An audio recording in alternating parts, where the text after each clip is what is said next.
부탁드리겠습니다. 네, 안녕하세요. 저는 483 크래프트의 공방장 박승필입니다. 네, 혹시 공방장님께서는 목공을 처음 접하게 되신 계기가 있다면? 처음에 공방 시작할 때는 뭐 뚜렷한 목표가 있었던 건 아니고요. 처음에 취미로 시작했던 게 무선 조종 RC 비행기 날리는 거를 취미로 했었는데, 만들다 보니까 저는 날리는 것보다 만드는 거에 더 소질이 있는 것 같더라고요. 그래서 만들어 보고 이제 주변 사람들한테 잘 만들었다는 얘기도 듣고, 뭐 그러다 보니 자신감 얻어서 이제 설계도 하고, 그렇게 하다가 이제 집을 구매하게 됐어요. 이것저것 필요한 게 많은데 적당히 마음에 드는 것들은 없고, 그래서 하나하나 만들다 보니까 공간도 점점 커지고 필요한 도구들도 많아지고, 그러다 보니까 이제 점점 커져서 지금까지 온 거죠. 목공방을 창업하게 된 계기가 있다면?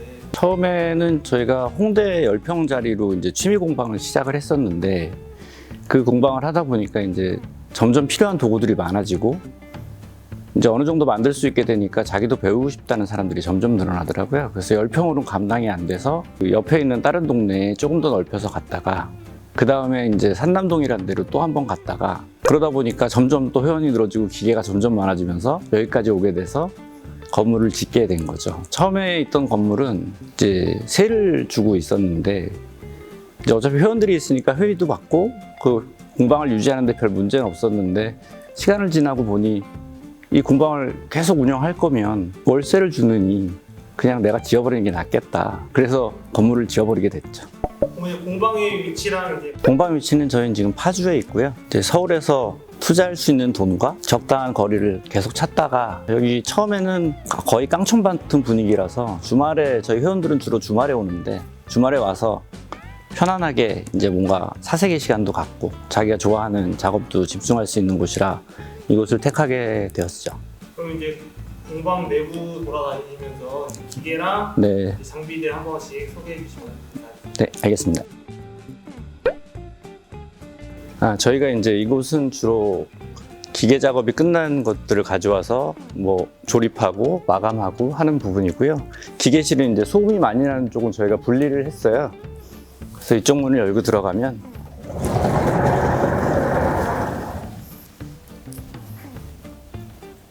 이제 여기가 저희 소리 나고 시끄럽고 먼지 많은 일을 주로 하는 곳이 기계실입니다. 그래서 여기는 이제 각자 자기들의 나무들이 보관되어 있고요.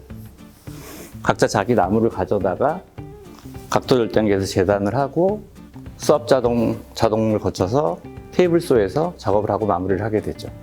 그 이외의 디테일한 부분은 저쪽에서 다 정리가 됩니다. 집진 시설은 저희가 기계마다 하나씩 다 집진기를 붙여 놓았고, 이제 기계별로 집진기를 켰다 껐다 할 수 있는 스위치들이 다 있어요. 그래서 기계를 작동하기 전에 집진기를 돌리고, 기계를 돌린 다음에 끄는 방식으로 이루어져 있죠. 모든 기계에는 녹색과 빨간색으로 켰다 껐다를 조절할 수 있게 돼 있어요. 그래서 한 곳에 모여서 저 너머에 집진실로 다 넘어가게 되죠. 그래서 여기 작업은 아주 이제 쾌적하게 할 수 있도록 조절을 했습니다. 돌리면 집진기가 돌아가고요.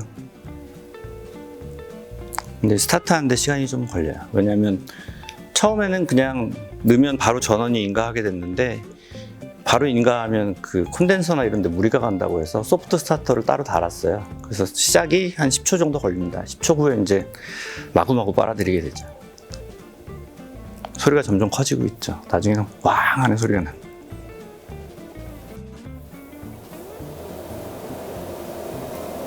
네, 이제 게이트를 통해서 이제 나가고 있는 거예요.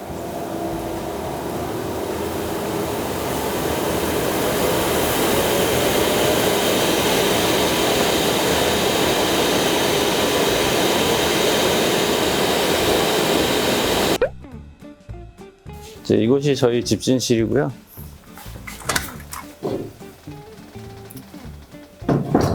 저 안에 지금 4마력 되는 집진기가 들어가 있고, 저것들이 여기 있는 모든 공기를 뽑아서 여기서 모은 다음 이것은 겨울에 난로에 들어가서 이제 때우게 되죠.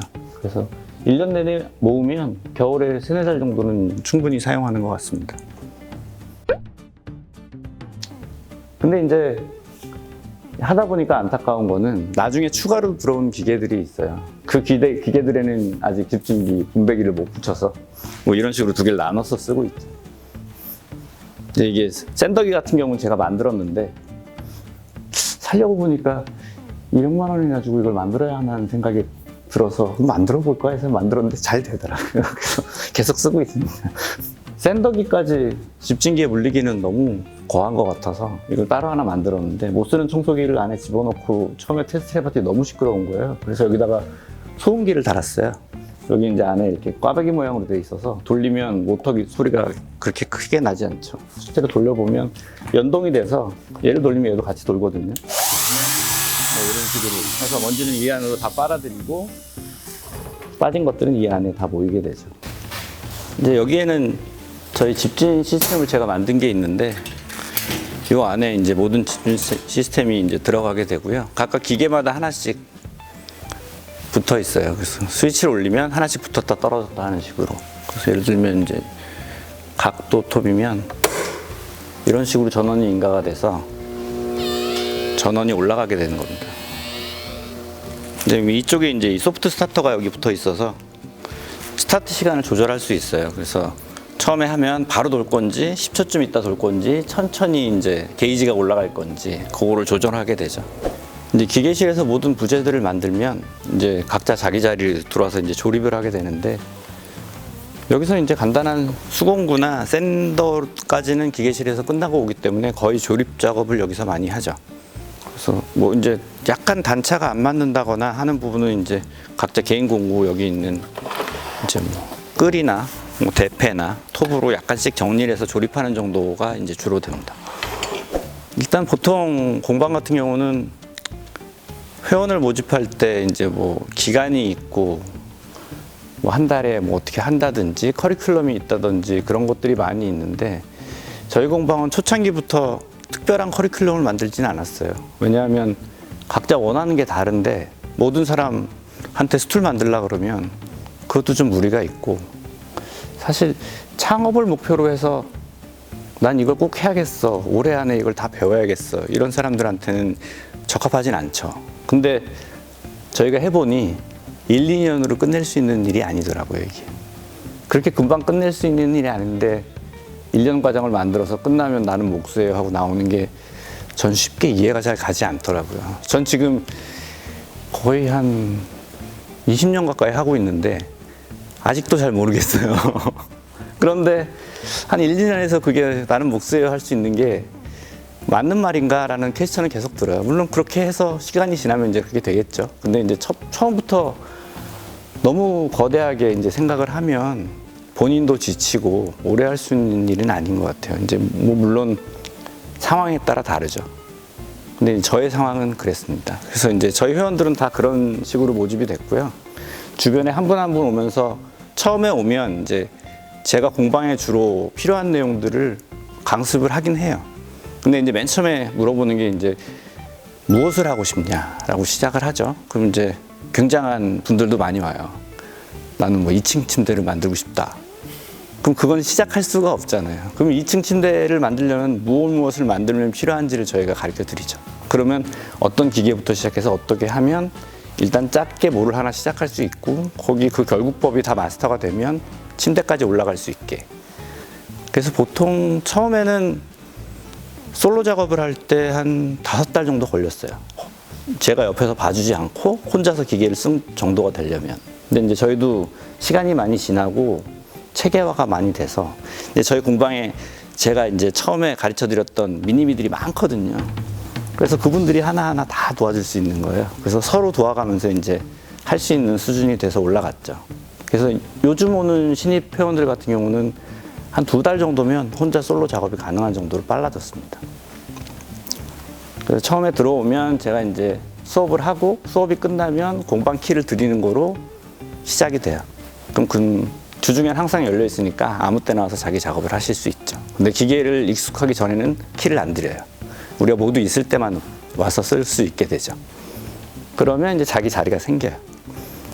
이제 자기 자리들이 여기부터 쭉 가는데 이게 공방의 회원이 된 순서입니다.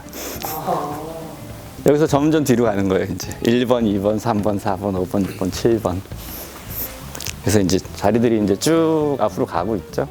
근데 자기 작업 따위들은 다 취향 따라 조금씩 달라요. 이분은 그냥 집에 있는 거 아무나 갖고 왔고요. 다이를 만드신 분, 이분은 샀고, 뭐 이런 식으로 쭉 가죠. 이 가운데 있는 건 공용으로 쓰는 테이블이고, 이분이 이제 가장 최근에 온 막내. 이제 앞으로 뒤에 자리가 다 채워지면 저희는 정규 회원은 더 이상 받지 않습니다. 혹시 그러면은 공방에 회원이 될 때 자격이라든가 그런 게 있어요? 아, 자격은 특별히 없고요. 여태까지는 다 아시는 분들이 왔어요.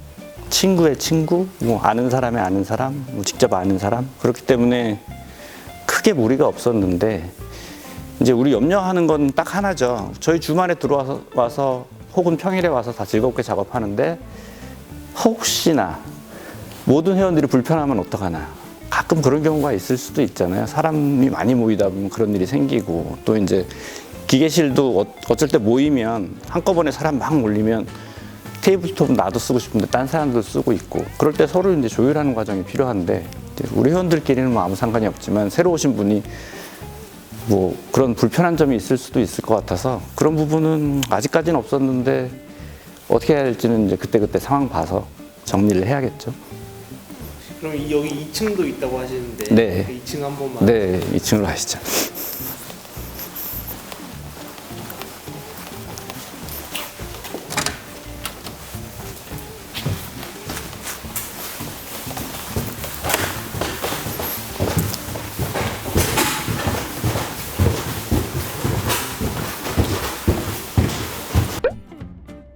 여기가 저희 2층 공간인데, 주로 점심 먹고 작업하다가 좀 쉬고 싶은 사람들은 와서 쉬고, 저쪽에 소파도 있고, 뭐 이쪽에 자기들이 만들어 놓은 제품들도 좀 올려놓고 하는 용도인데, 원래는 회원들이 만들면 자기가 만든 것들을 이제 한 10년 정도 회원 생활을 하면 집에 더 이상 만들어 갈 게 없거든요. 그러면 이제 그분들도 이제 내 브랜드를 만들고 싶다라는 생각을 하게 되는데, 그래서 각자 다들 자기 브랜드는 갖고 있어요. 시작을 하지 않았을 뿐이지.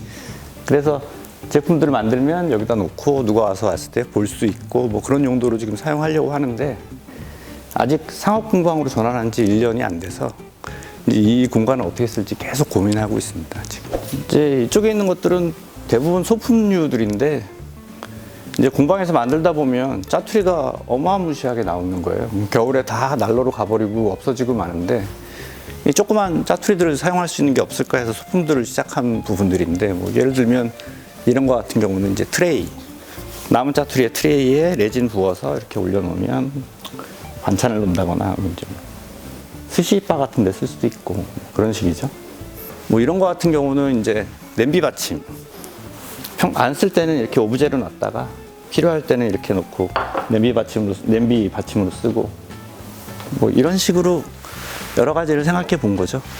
여기 뭐 트레이도 있고, 뭐 이제 펜 트레이 같은 것도 있고, 여기 이제 쟁반 같은 것도 있고, 상감해서 다른 색으로 볼 수 있게. 공방장님, 그럼 혹시 이제 앞으로의 공방의 목표가 있다면 어떤 게 있으실까요? 공방의 목표는 그때그때 계속 바뀌고 있어서 사실 앞으로는 뭘 하고 싶다 이런 생각은 없는데, 항상 그랬던 것 같아요. 목공 처음 시작해서부터 지금까지 굉장히 큰 목표를 세우지 않은 게 지금까지 온 거 아닌가 이런 생각도 좀 드는 거죠. 공방에 너무 큰 목표를 생기면 하다가 지치거든요. 근데 여태까지 할 수 있었던 거는 그냥 꾸준함이었던 것 같아요. 매주 토요일은 공방에 간다. 그건 계속 한다. 그래서 계속 공방 나와서 뭔가를 하다 보면 그 중에 길도 생기고, 뭐 할 수 있는 일도 생기고, 그리고 따로 서로 아이디어도 이제 공유할 수 있고 그런 경우도 많은데, 그래도 지금은 목표라면 이제 올해부터는 브랜드를 냈으니까 뭘 해봐야겠다. 그래서 이 사람 저 사람 만나고 있는데, 갤러리 같은 경우 뭔가 주문들이 좀 들어오고 그런 것들이 있어서 그쪽으로 이제 진행을 해보려고 하는데, 제일 어려운 점은 내가 어디에 서 있는가를 정하기가 굉장히 어려워요. 그러니까 길이 두 개가 있다고 생각하는데, 이제 같은 제품을 100개 만들어서 단가를 낮추는 경우가 있고, 하나의 제품을 만들어서 단가를 올리는 방법이 있는데, 같은 제품을 100개 만드는 건 제 취향은 좀 아닌 것 같고, 그렇게 되면 공장이 아주 커져야 돼서 그렇게 큰 공장으로 운영하고 싶은 생각은 없고, 중요한 건 그건 것 같아요. 저랑 쪼를 맞는 사람이 있어서 그분이 주문을 해줬을 때가 저는 가장 기쁘죠. 왜냐하면 만들어서 드렸을 때 굉장히 보람이 크거든요. 근데 이제 가끔 이러시는 분들이 있죠. 이케아 가구 갖고 와서 이거랑 왜 이렇게 비싸요? 그러면 이제 저는 항상 그러죠. 이케아를 가세요. 여기서는 이케아처럼 만들 수가 없습니다. 그러니까 예를 들면 BMW 사러 와서 티코보다 비싸요 라고 하면 사실 할 말이 없거든요. 근데 이제 네가 그런 브랜드의 가치를 가지고 있냐 라고 하면 그 부분은 이제 또 제가 풀어야 되는 숙제고, 그게 항상 이제 고민인 것 같아요. 실제로 가구들은 보면 크기나 이제 감을 되게 못 찾는 분들이 생각 밖으로 많아요. 그래서 실제로 여기 와서 보시면 아, 이게 이렇게 큰 건지 몰랐다, 저게 저렇게 작은 건지 몰랐다, 표면 색깔이 이런지 몰랐다. 근데 대부분 실제로 보신 분들은 다 좋아하고 구매를 해요. 그게 이제 또 고민인 거죠. 웹사이트에 있는 걸 보고 실물을 확인할 수 없으니 도대체 이걸 어떻게 실물을 확인하게 할 수 있을까? 그건 매장밖에 없는데, 이제 매장을 낸다는 건 또 다른 경우라, 예를 들면 서울에 이제 1층에 500만 원짜리 월세 500만 원짜리 매장을 내면 그 매장에서 몇 개를 팔아야 되는지가 나오고, 그 몇 개를 팔았을 때 나의 이유는 얼마인가, 적어도 직원 2명은 있어야 되고, 최저임금을 줄 수는 없으니 시간당 2만 원을 주면 얼마인가 계산을 해보면 월에 내가 몇 개를 만들어야 되는지가 나오는 거예요. 근데 그렇게 하면 이건 공장이다, 그럼 그건 나랑은 또 맞지 않는 것 같다. 이제 그것이 계속 최근 한 5년 동안의 고민이었던 것 같아요. 그 전까지는 이제 저희 딸애가 대학을 가기 전이어서 바빴습니다. 애 학교도 보내야지, 뭐 돈도 벌어야지, 여러 가지 바빴는데 이제 대학도 갔고, 그래서 이제 저도 제 브랜드를 내기 시작을 한 거죠. 저도 이제 이막을 만들어야겠다. 그동안 이만큼 했는데 그냥 주말에 계속 와서 커피만 마시다 갈 수도 없지 않나. 그래서 이제 시작을 하게 된 거고요. 근데 다행히 좋아하시는 분들이 많아서, 그전에는 이제 여기서 맨날 혼자 하고 있으니 누구 아는 사람도 없고, 그런데 이제 지금은 이제 여기저기 알리기 시작하니까 소문도 좀 나고, 다행히 좋아하시는 분들도 좀 생기고, 그래서 주문도 이제 간간히 들어와서 하고 있고, 이제 언젠가 되면 원래 제 본업이 없어질 수도 있겠죠. 한 10년쯤 후에는 본업은 없어지고 다시 그냥 완전히 전업 몫으로 변환하지 않을까, 그런 생각도 좀 하고 있습니다. 근데 그게 행복하냐, 이제 그건 계속 고민이죠. 근데 아직까지는 행복하게 잘하고 있습니다. 그러면은 오늘 촬영에 합류해주셔서 감사드립니다. 예, 감사합니다.